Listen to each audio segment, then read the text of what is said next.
नमस्कार, स्वागत है आप सभी का रियल पावर न्यूज में। मैं हूं आपके साथ अंशित यादव। आइए करते हैं तमाम बड़ी खबरों की। भोपाल से बड़ी खबर है। मोहन यादव ने किसानों के लिए एक बड़ा ऐलान किया कि अब जमीन अधिग्रहण पर मिलेगा 4 गुना मुआवजा। मध्य प्रदेश सरकार के फैसले से किसानों की किस्मत बदलने वाली है। सीएम हाउस में हुई प्रेस कॉन्फ्रेंस में बताया गया कि अब गाइडलाइन वैल्यू के आधार पर मुआवजा तय होगा, जिसमें बड़ा इजाफा किया गया।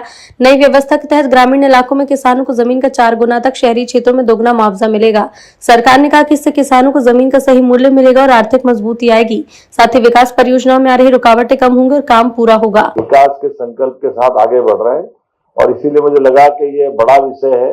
इस विषय में हमारी अपनी सबकी एक बार इस तरह से चर्चा होना चाहिए, क्योंकि ये बात भी सही है कि हम देश के मध्य में बैठे हैं और मध्य में बैठने से हमारे लिए सभी सेक्टर में समान रूप से, जैसे आपकी जानकारी में है, हमने तय किया कि हमारे बजट को अब वर्तमान चुनौतियों के बीच में भी हमारे विकास को भी और इसको लगभग 14% की ग्रोथ से बढ़ाते हुए 5 साल में डबल करेंगे और उस स्पीड को मेंटेन करते हुए हमारा राज्य करीब करीब उस दिशा में काफी हद तक बढ़ा है। ऐसे में नदी जोड़ो अभियान हमारा केन बेतवा पीकेसी अब ताप्ती के साथ भी आ रहा है, तो हमारे लिए एक तरफ ये, दूसरी तरफ मेट्रोपॉलिटन सिटियों के आधार पर भी हम अपने शहरीकरण के आधार पर भी नगर से आगे बढ़ना चाहते हैं।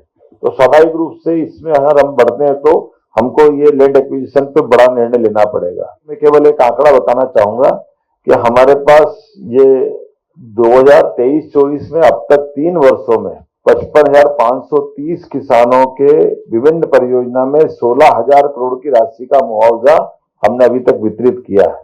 अर्थात प्रतिवर्ष लगभग 5,300 करोड़ का था और इस दर से आने वाले वर्ष में विकास दर की अगर ये गति रही तो हमको, अब आप इससे अंदाज लगा सकते हो कि 4 गुना अर्थात 20,000 करोड़ का हम अपना मुआवजा देने की तैयारी कर रहे हैं।